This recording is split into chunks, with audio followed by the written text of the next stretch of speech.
اعوذ باللہ من الشیطان الرجیم بسم اللہ الرحمن الرحیم ان شر الدواب عند اللہ الذین کفروا فهم لا یؤمنون الذین عاہدت منهم ثم ينقضون عہدهم فی کل مرۃ وهم لا يتقون فَإِمَّا تَثْقَفَنَّهُمْ فِي الْحَرْبِ فَشَرِّدْ بِهِمْ مَنْ خَلْفَهُمْ لَعَلَّهُمْ يَذَّكَّرُونَ صدق اللہ العظیم۔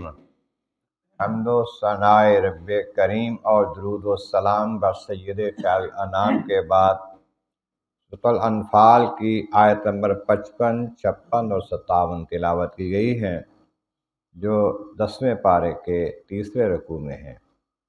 اس سے پہلی آیتوں میں فرمایا گیا کہ یہ کفار کو جو عذاب ہے ان کے گناہوں کے سبب سے ہے، اور اللہ تبارک و تعالی جل شانہ جو نعمتیں دیتا ہے وہ تبدیل نہیں کرتا جب تک لوگ اپنے آپ کو تبدیل نہ کر لیں۔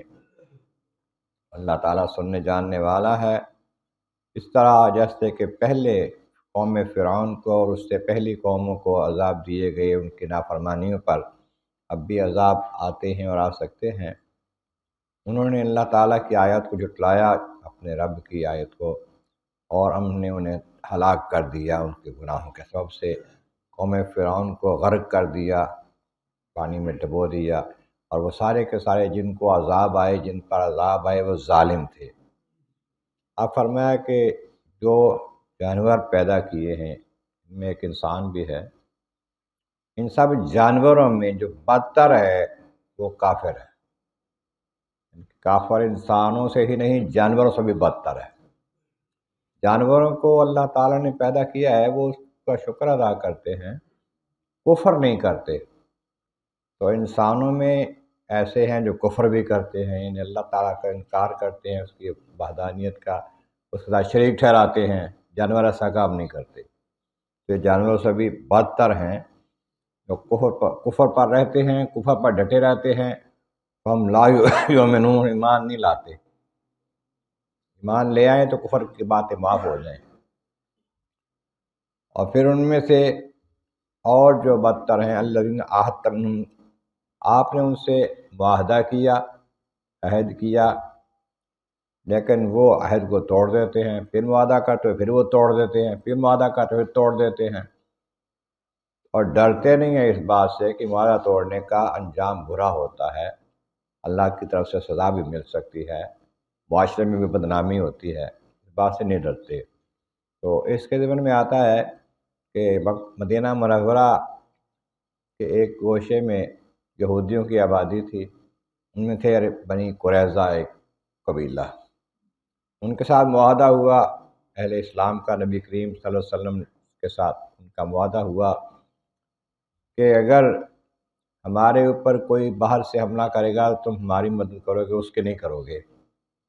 اس طرح تمہارے ساتھ ہیں، ہم تمہاری مدد کریں گے، دوسرے کی نہیں کریں گے، ہمارے خلاف تم نہیں لڑو گے۔ معاہدہ ہوا، لیکن جنگ بدر میں انہوں نے ہتھیار دیے کافروں کو مسلمانوں کے خلاف، معاہدہ توڑ دیا۔ انہیں بتایا گیا، پھر معافی مانگنے لگے کہ پھر معاہدہ کر لیتے ہیں، غلطی ہو گئی، ہم سے معاف کر دیں۔ پھر معاہدہ ہو گیا۔ پھر جنگ خندق جب ہوئی، پھر انہوں نے مدد کی ان کی، دیکھا کہ بہت سے کافر آ گئے، مسلمانوں کو تو اب چھوڑیں گے نہیں ہے، کافروں کے ساتھ پھر مل گئے، پھر مدد کی۔ اب کہا کہ اب معافی کا وقت نہیں ہے، پھر ان کے ساتھ سختی کے ساتھ نپٹا گیا۔ تو فرمایا کہ یہ وہ لوگ ہیں جو ڈرتے نہیں ہیں، وہ وعدہ کو توڑ دیتے ہیں۔ اب ان کافروں کے ساتھ جب آپ کا پالا پڑے، جنگ ہو، میدان لگے، فَإِمَّا تَثْقَفَنَّهُمْ فِي الْحَرْبِ، جنگ میں جب ان کو پاؤ نا، آمنے سامنے ہو جائے تمہارا، فَشَرِّدْ بِهِمْ مَنْ خَلْفَهُمْ، ایسی سزا دو، ایسے ان کو مارو، ایسے ان کے ساتھ لڑو کہ دوسروں کو بھی عبرت ہو جائے کہ ان مسلمانوں کے ساتھ نہیں لڑنا۔ ان کے بعد جو ان کے پیچھے والے ہیں، ان کی مدد کرنے والے، وہ بھی پیچھے ہٹ جائیں ان سے۔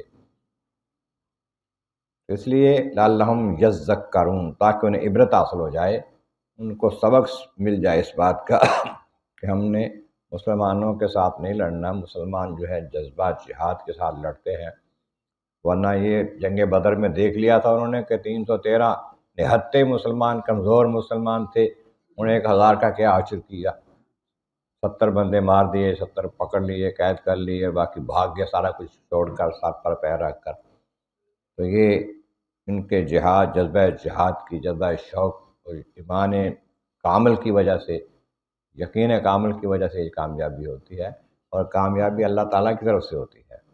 اللہ تبارک و تعالیٰ کی بارگاہ عالیہ میں مولا کریم محبوب کریم کا صدقہ قرآن کریم کا فہم اور اعمال صالح نصیب فرما، وآخر دعوانا الحمد للہ رب العالمین۔